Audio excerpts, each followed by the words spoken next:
Bu yer sayyoramizdagi yashash uchun eng kichik joylardan biri. Futbol maydonidan ham kichikroq bo'lgan quruqlikda 400 dan 500 nafargacha odam istiqomat qiladi. Ushbu qoyatosh parchasi kulbalar bilan to'lib toshgan bo'lib, ular orasida barlar, fohishaxonalar, kazino va dorixonalar ham bor. Bu Afrikadagi Viktoriya ko'lida joylashgan Migingo oroli. Maydoni bor yo'g'i 2000 kvadrat metrni tashkil etadi va u deyarli butunlay metall bilan qoplangan. Ammo eng g'alati tomoni shundoqqina yonida Usingo nomli ulkan va bo'sh orolning borligidir. Unda joy juda ko'p bo'lsa-da, deyarli hech kim yashamaydi. Mahalliy aholi bu bo'sh orolni la'natlangan va yovuz ruhlarga to'la deb ishonishadi. Shuning uchun ular yovuzlikdan uzoqroq bo'lish uchun jiplashib yashashni afzal ko'rishadi. Qolaversa, u yerda infratuzilma ham yo'q. Migingo baliqchilar oroli bo'lib, bu yerda Nil olabug'asini ovlash uchun qayiqlar yo'lga chiqadi. Baliqchi oilasi ushbu baliq savdosidan bir haftada $300 daromad olishi mumkin.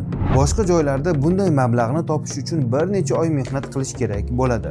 Video yoqqan bo'lsa, like bosib obuna bo'ling, chunki ma'lumotlar odatiy emas.